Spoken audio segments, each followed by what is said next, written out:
प्रधानमंत्री मोदी की ओर से पहलगाम हमले का बदला लेने के लिए तीनों सेनाओं को खुली छूट दे दी गई है और इसके बाद से पाकिस्तान में हलचल तेज है। लेकिन इस बीच भारत में भी इस पूरे हमले को लेकर एनआईए ने अपनी जांच को और तेज किया है। इस वक्त मैं जब आपसे बात कर रहा हूं तो एनआईए के चीफ पहलगाम में मौजूद है और वो खुद बैसरन घाटी का दौरा भी करेंगे।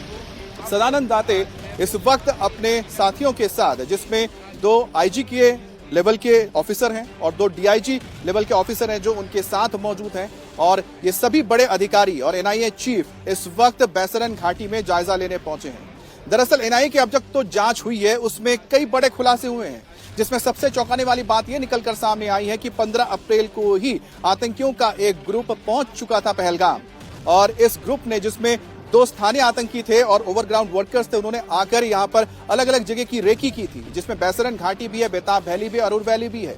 और इस दौरान उन्होंने तय किया था कि बेताब वैली पर वो हमला करेंगे, लेकिन आखिरी पल में उन्होंने अपने प्लान को बदला और बैसरन घाटी को चुना, क्योंकि मकसद था कि इस हमले के बाद वो सुरक्षित बाहर निकल जाएं। पहलगाम टेरर हमले के आज 10 दिन पूरे हो चुके हैं। कैसे पहलगाम टेरर हमले को अंजाम दिया गया, ये जानने के लिए हम पहुंच चुके हैं पहलगाम की खूबसूरत वादियों में, जो पर्यटकों की पहली पसंद रहती है।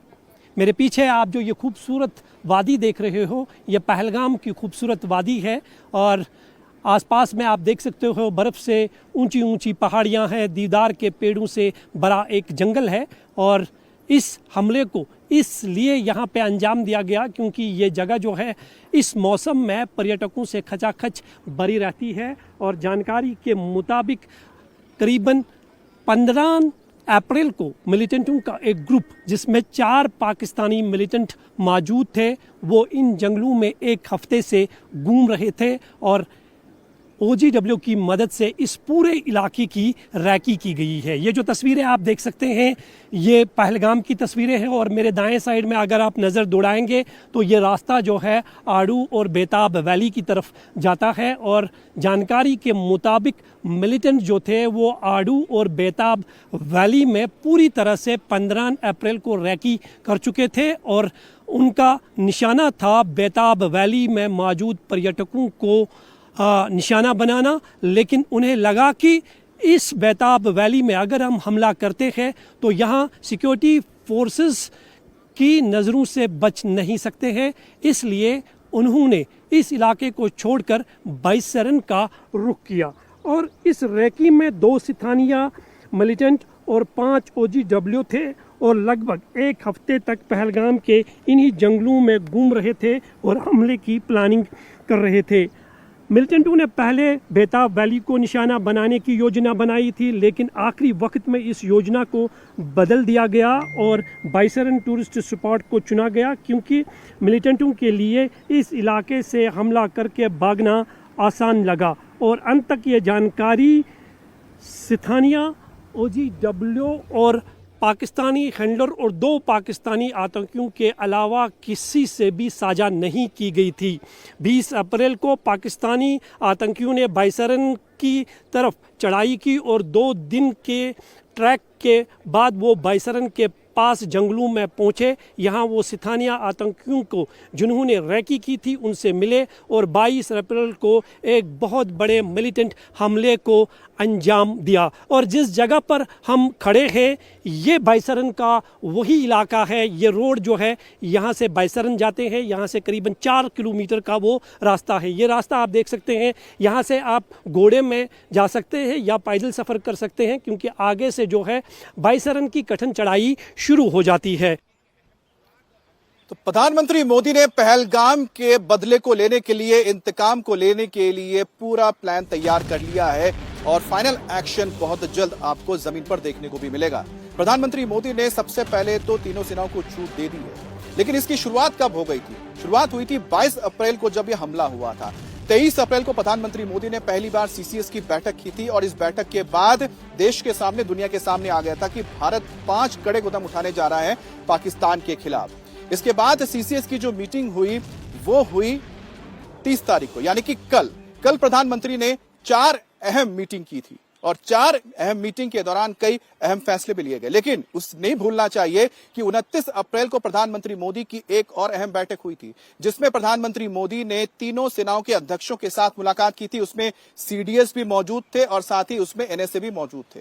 और उसके बाद आप देखिए कि कल एक बड़ा फैसला लिया गया, जिसमें पाकिस्तान के लिए भारत ने अपना एयर स्पेस बंद कर दिया। तो इस तरह के कई अहम फैसले लिए जा चुके हैं। इस वक्त मेरे साथ इंडिया टीवी के पॉलिटिकल एडिटर देवेंद्र पराशर जुड़ गए हैं। देवेंद्र, 2 अहम चीजें इस वक्त हो रही हैं। एक है कि एनआईए के जो चीफ हैं वो बैसरन घाटी में पहुंचे हैं, वो यहां पर जायजा लेंगे। और दूसरी बड़ी बात है कि प्रधानमंत्री मोदी ने कल जो अहम बैठक की, उसके बाद बड़े फैसलों में एक था कि पाकिस्तान के लिए अपना एयर स्पेस बंद कर देना।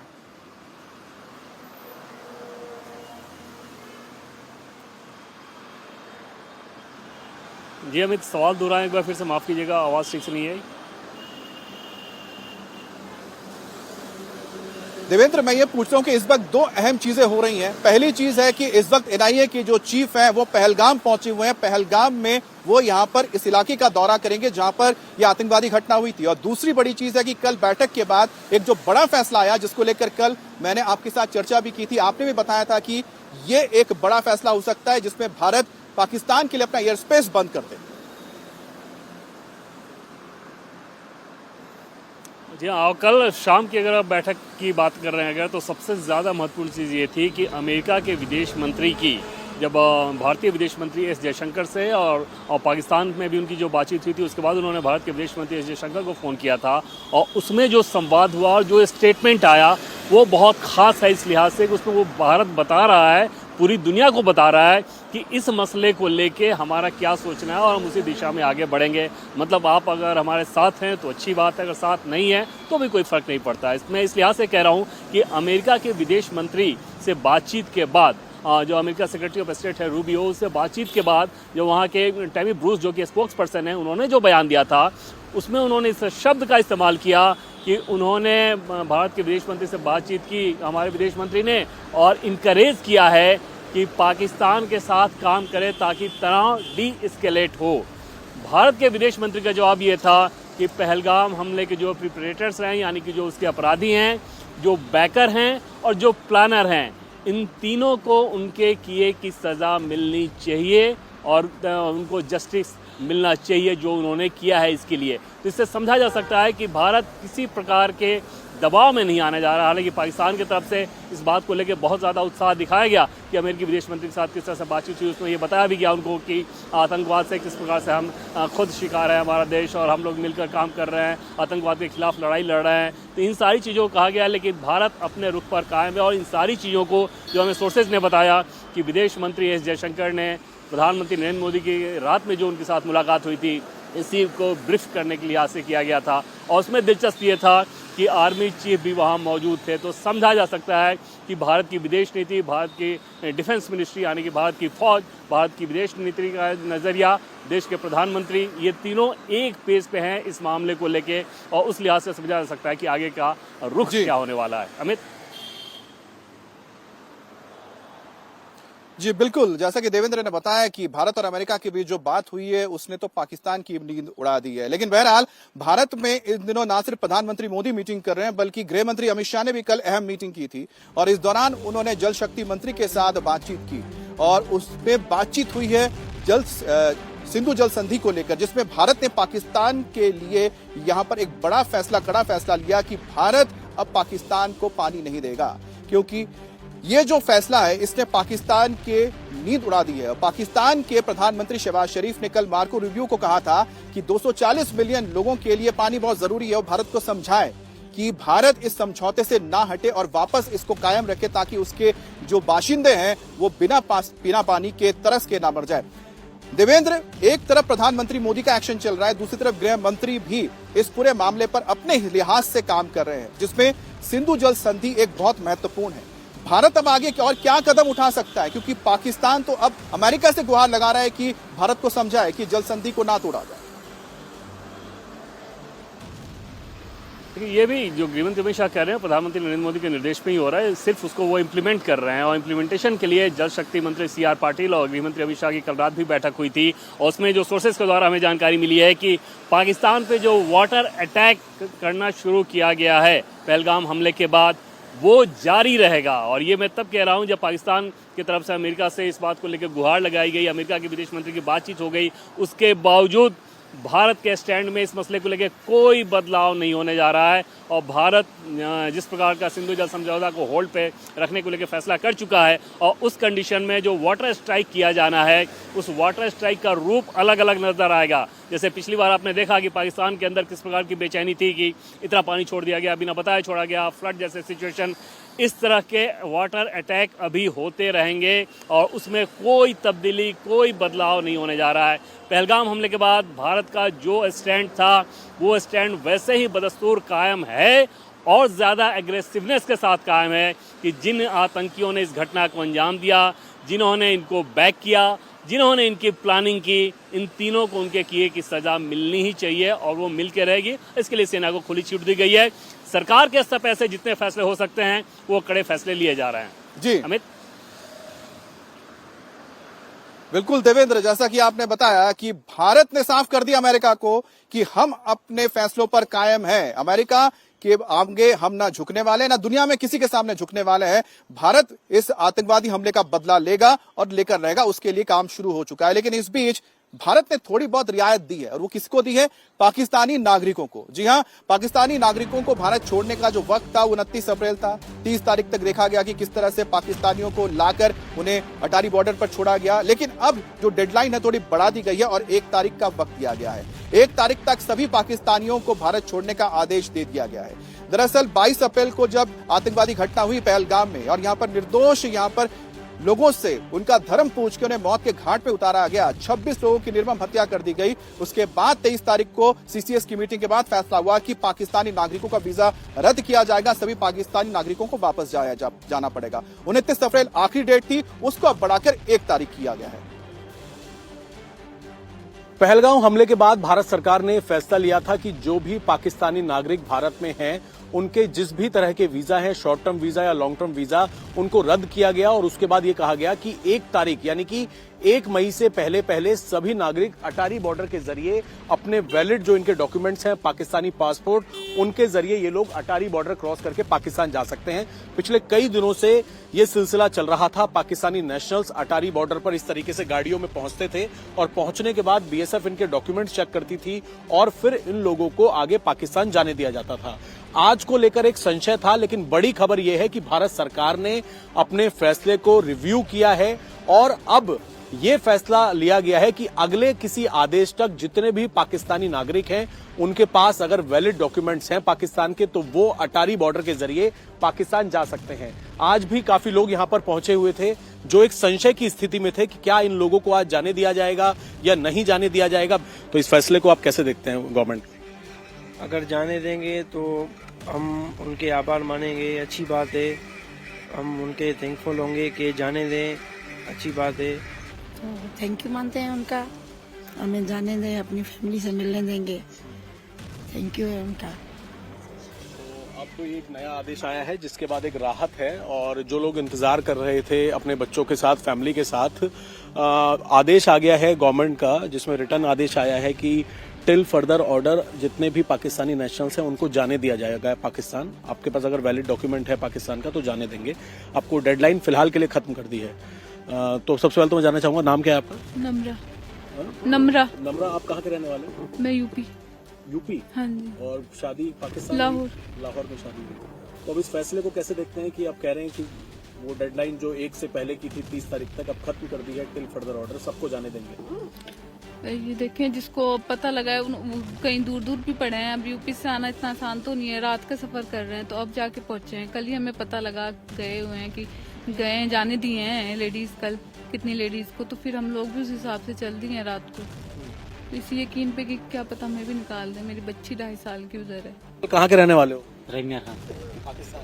कितने लोग आए थे आप पाकिस्तान से, कब आए थे? पाकिस्तान दूसरे महीने में। दूसरे महीने। तो किस काम के लिए आए थे? इधर हरिद्वार आया था, बाबा के अर्थ्यालय। दर्शन करने आए थे? हाँ, हरिद्वार। हज करने हैं। हज करने हैं। हाँ, अर्थियां भाई है ना बाबा की, चाचा की। तो ये बताइए, अब जो पहले तो ये था कि एक से पहले जाना है, लेकिन अब भारत सरकार ने नया फैसला लिया है। कल शाम के इधर के आए हुए हैं, कल शाम हम लेट हो गए, हम अंदर गए थे, उन्होंने आगे बॉर्डर बंद कर दिया था, इसलिए हम अब आदेश ये आया है कि जो भी पाकिस्तानी नागरिक हैं उन पे अगर डॉक्यूमेंट्स हैं, अब तो सरकार ने बोला है कि अब आप जा सकते हो, अब बॉर्डर खोल दिए जाएंगे, डेडलाइन खत्म कर दिया। तो कुछ कहना चाहते हैं भारत सरकार को? जी हम ये सही किया जो किया इन्होंने। तो आप लोग कब से इंतजार कर रहे हैं यहाँ पे? कल से। तो अब भारत सरकार कह रही है कि जाने देंगे जितने भी पाकिस्तानी हैं, अगले कोई डेडलाइन नहीं है, कोई तारीख नहीं है, तो क्या कहना चाहते हैं? शुक्रिया अदा करना चाहते हैं बस। देखिए, ये बच्चे हैं और कल से इंतजार कर रहे थे, कल आए थे, इनको बोला गया था कि काफी लेट हो गए हैं तो अब जाने दिया जाए। तो अब एक राहत की खबर है कि अगर जो डेडलाइन थी, अगर उस तक आप नहीं आ पाए अटारी बॉर्डर, तो आ सकते हैं आप। तो फिलहाल अब जितने भी पाकिस्तानी नेशनल्स हैं, यहाँ से आप देखेंगे सामने तो भारत पाकिस्तान बॉर्डर 1 किलोमीटर है, इंटरनेशनल बॉर्डर है, अटारी बॉर्डर लाहौर 23 किलोमीटर यहाँ से है। तो अब इस नए आदेश के बाद जो लोग अब तक नहीं आ पाए हैं अटारी बॉर्डर, वो अगले आदेश तक आ सकते हैं। और उन लोगों के पास अगर पाकिस्तान के वैलिड डॉक्यूमेंट्स हैं, पासपोर्ट है पाकिस्तान का, तो उनके डॉक्यूमेंट्स को क्रॉस वेरीफाई करके इमिग्रेशन डिपार्टमेंट भेजा जाएगा और वहां से फिर वो लोग पाकिस्तान जा सकते हैं अगले आदेश तक। तो ये तो राहत की बात थी पाकिस्तानी नागरिकों के लिए, जिनके लिए अब वतन लौटने के लिए जो डेडलाइन है उसे बढ़ा दिया गया है। लेकिन इस बीच जो पाकिस्तान में सरकार है, जो सेना है, जो आईएसआई है, उनके पूरे तंत्र के लिए कोई भी राहत नहीं है। और यही वजह है कि पाकिस्तान में आईएसआई के जो चीफ हैं असीम मलिक, उनके साथ एक और जिम्मेदारी दे दी गई है। अब आईएसआई के चीफ हैं, साथ ही अब उन्हें एनएसए बना दिया गया, यानी national security adviser. National security adviser के तहत अब वो सरकार को सलाह देंगे सुरक्षा के मद्देनजर और भारत के साथ टेंशन के मद्देनजर। 2022 से ये पोस्ट खाली पड़ा था, लेकिन उन्हें अब इसकी जरूरत आन पड़ी है, जिसके चलते अब पाकिस्तान में आईएसआई चीफ को, यानी जो उनके आईएसआई चीफ है, खुफिया तंत्र को जो देखते हैं, अब वो एनएसए का भी काम करेंगे। इस बीच पहलगाम आतंकी हमले के बाद भारत की ओर से पाकिस्तान को एलओसी पर मुंहतोड़ जवाब दिया जा रहा है। पिछले 7 दिन से पाकिस्तान की सेना लगातार यहां पर पोस्ट को निशाना बना रही है, चाहे उरी हो जहां पर इस वक्त मैं मौजूद हूं, या फिर यहां पर आगे के अखनूर की जगह हो, या फिर पुंछ हो, राजौरी हो, या फिर यहां पर आसपास के कुपवाड़ा के इलाके में हो।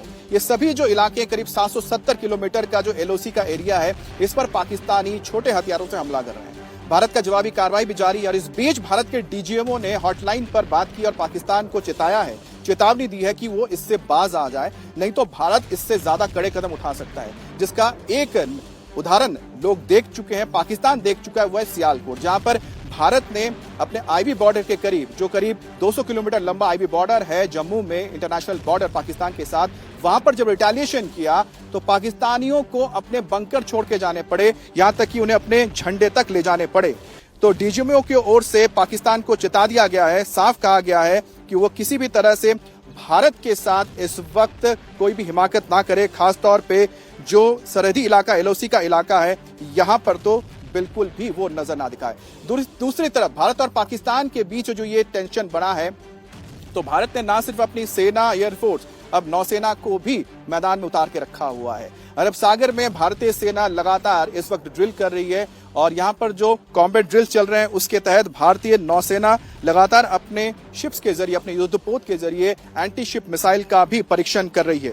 और एंटी शिप मिसाइल के परीक्षण से साफ संदेश जाता है कि पाकिस्तान के ऊपर कभी भी भारत अगर चाहे तो अपना निशाना बना सकता है, टारगेट को ध्वस्त कर सकता है, चाहे वो कराची पोर्ट हो, ग्वादर पोर्ट हो, कोई भी भारत के नौसेना के जद से बाहर नहीं है। और 3 मई तक ये एक्सरसाइज लगातार चलती रहेगी अरब सागर में।